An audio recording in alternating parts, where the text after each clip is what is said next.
साथियों, आप जानते हैं कि उत्तर प्रदेश के हाथरस में 14 सितंबर 2020 को गांव के कुछ दबंगों ने बहुजन मूल निवासी समाज की भारतीय बिटिया मनीषा वाल्मीकि को उसके घर परिवार के सामने उसके घर से खींचकर उसके साथ गैंगरेप किया और गैंगरेप के बाद वो अपनी पीड़ा किसी को बता न सके, उसकी जीभ तक काट दी गई, उसकी रीढ़ की हड्डी तोड़ दी गई, उसकी गर्दन को तोड़ दिया गया और पैरों को भी उसके बुरी तरीके से कुचल दिया गया। इस प्रकरण में मुख्य आरोपी के तौर पर संदीप ठाकुर, लवकुश ठाकुर, रवि ठाकुर और रामू ठाकुर के नाम प्रकाश में आए हैं। 14 सितंबर 2020 को ये घटना हुई क्योंकि बलात्कारी सवर्ण जाति से ताल्लुक रखते थे, मुख्यमंत्री की जाति से ताल्लुक रखते थे। इसलिए सरकार, शासन, प्रशासन और भारत के मनुवादी मीडिया ने इस घटना को तकरीबन 14-15 दिन दबाकर रखा। आज 29 सितंबर को यह घटना उस समय प्रकाश में आई जब बलात्कार की पीड़ित रीढ़ की हड्डी टूटी हुई, गर्दन टूटी हुई और जीभ जिसकी काट दी गई, वो मनीषा वाल्मीकि दिल्ली के एम्स में जिसने आज कराहते हुए दम तोड़ दिया, तब ये पूरा मामला संज्ञान में आया। अफसोस इस बात का है कि समाजवाद का ढिंढोरा पीटने वाले लोग और धर्मनिरपेक्षता का चोला पहनकर यहां राजनीति करने वाले लोग और वो लोग जो महिला को देवी होने का दर्जा देते हैं, वो तमाम लोग संघ और भाजपा से जुड़े संगठन, चाहे वो दुर्गा वाहिनी हो, भाजपा हो, कांग्रेस हो, शिवसेना हो और भारत का हाई कोर्ट, सुप्रीम कोर्ट, मनवादी मीडिया या जितने इस तरह के संगठन हैं जो छोटी छोटी घटनाओं पर तिल का ताड़ बनाकर सड़कों पर उतर जाते हैं और मोमबत्तियां जलाकर विरोध प्रदर्शन करते हैं, वो सारे के सारे आज कुंभकर्ण नींद सोए हैं। कारण कि ये जो मनीषा वाल्मीकि जिसकी गैंगरेप के बाद जिसकी हत्या की गई है, यह किसी सवर्ण जाति से ताल्लुक नहीं रखती थी, ये अछूत समाज से ताल्लुक रखती थी, अनुसूचित जाति से ताल्लुक रखती थी, भारत की बहुजन मूल निवासी बिटिया है इसलिए ताल्लुक रखती थी। इसलिए इसके हत्यारों, इसके साथ गैंगरेप करने वालों के खिलाफ आज कोई भी सड़कों पर मोमबत्ती लेकर मैदान में बलात्कारियों को फांसी की सजा दिलाने के लिए मैदान में नहीं है। बहुजन मुक्ति पार्टी के राष्ट्रीय अध्यक्ष माननीय वीएल मातंग जी और वामसेफ के राष्ट्रीय अध्यक्ष माननीय वामन मेश्राम जी एक बात हमेशा अपने संबोधनों में कहा करते हैं कि SC ST OBC के लोग वर्णवादी व्यवस्था में शूद्र हैं, लेकिन जब उन लोगों को मुसलमानों से लड़ाकर वोट बैंक का संतुलन सही करने का मामला हो तो उनको हिंदू बना दिया जाता है। यही मामला अभी मनीषा वाल्मीकि के प्रकरण में देखने को आया कि मनीषा वाल्मीकि को हाथरस में बलात्कारियों ने, दबंगों ने उसके परिवार के सामने घर से घसीटकर उसके साथ बलात्कार किया, उसकी जीभ काटी, उसकी गर्दन की हड्डी तोड़ी, उसकी रीढ़ की हड्डी तोड़ी और ताकि वो किसी को अपने बयान ना दे सके, अपनी बात ना बता सके। इतना कुछ होने के बावजूद भारत का मनुवादी मीडिया जो पिछले कई महीने से तबलीगी जमात, हिंदू मुसलमान, रिया चक्रवर्ती, सुशांत राजपूत, दीपिका पादुकोण जैसी नशेड़ी टीम का रोना रो रहा है, उसने 14-15 दिन तक इस भारत की बिटिया मनीषा वाल्मीकि के दर्द को किसी के सामने नहीं लाया। साथियों, अगर वो किसी स्वर्ण जाति से ताल्लुक रखती, किसी हाई प्रोफाइल आदमी से ताल्लुक रखती तो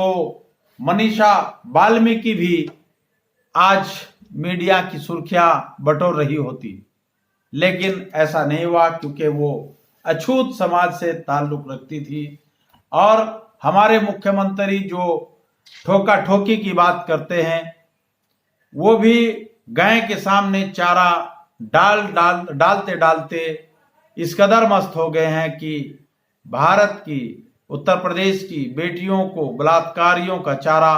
बनने पर मजबूर हो गया है, क्योंकि वो भी गाय और गोबर से हिंदू और मुसलमान की राजनीति से बाहर नहीं निकल पा रहे हैं।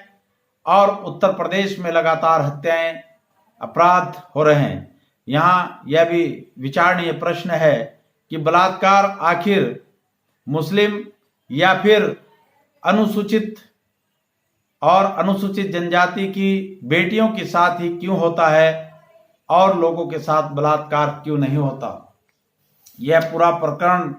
बहुत जोर शोर से सोशल मीडिया पर छाया हुआ है। सोशल मीडिया पर रामगोपाल लकीवाल कहते हैं कि क्योंकि वो दलित है, अगर वो ठाकुर बनिया ब्राह्मण की बेटी होती तो अभी तक हवस के भूखे कुत्तों का एनकाउंटर हो गया होता या फिर फांसी का फरमान जारी हो गया होता। उदय सिंह अपनी सोशल वॉल पर कहते हैं कि मीडिया की जुबान जब खुलती है जब अपराधी कोई मुस्लिम समुदाय का होता है, बाकी प्रकरण में भारत का मीडिया दलाल की भूमिका में रहता है। रोशनी कुशल जायसवाल अपनी फेसबुक पर लिखती हैं कि जुबान तो उस गैंगरेप की शिकार बिटिया की काटी गई है, आखिर मीडिया की आवाज क्यों नहीं निकल रही। वहीं सहारनपुर से कांग्रेस के वरिष्ठ कांग्रेस नेता गुलफाम अंसारी साहब कहते हैं कि बहन मनीषा, हम शर्मिंदा हैं, तेरे कातिल अभी जिंदा हैं। वो इस तरह की बात अपनी सोशल वॉल पर लिखते हैं। वहीं पर सीमा समृद्धि एक जानी मानी सामाजिक कार्यकर्ता हैं, वो तो यहां तक लिखती हैं कि एक जिले में बलात्कार की घटना होने पर बलात्कारी ही क्यों, उस जिले का सांसद, विधायक, जिला पंचायत अध्यक्ष, डीएम, एसडीएम आदि सबको फांसी पर टांगना चाहिए, क्योंकि ये लोग क्या पावर में सिर्फ जनता के टैक्स के पैसे का दुरुपयोग करने के लिए आए हैं। आखिर इनकी कोई जिम्मेदारी तो निर्धारित होनी चाहिए। बहुजन चिंतक बहुत ही सरगर्म जो बहुजनों के लिए संघर्ष कर रहे हैं, अचल सिद्धार्थ यादव कहते हैं कि जातिवादी दरिंदगी की भेंट चढ़ी मनीषा वाल्मीकि को क्या न्याय मिल पाएगा, क्योंकि इस देश में न्याय पाने के लिए ब्राह्मण ठाकुर होना जरूरी है। ऐसे दरिंदों को फांसी से भयंकर सजा दो, ईश्वर क्या जानवर है। वो इस तरह की बात कहते हैं। साथियों, मैं एडवोकेट इंतखाब आजाद, भारत की बिटिया, वाल्मीकि समाज की बिटिया मनीषा वाल्मीकि के साथ हुए गैंगरेप और गैंगरेप के बाद दर्दनाक तरीके से जिस तरह उनकी जीभ काटी गई, रीढ़ की हड्डी तोड़ी गई और गर्दन तोड़कर उनकी हत्या की गई, मैं इसकी घोर निंदा करता हूं और भारत के सर्वोच्च न्यायालय से मांग करता हूं कि वो इस प्रकरण का स्वतः संज्ञान लेते हुए बलात्कारियों, वहां के हाथरस के जो प्रशासनिक अधिकारी हैं, उनके खिलाफ सख्त से सख्त सजा का प्रावधान करते हुए बलात्कारियों को, वो कोई भी हो, उनको फास्ट ट्रैक कोर्ट के जरिए तत्काल फांसी की सजा सुनाई जाए। क्योंकि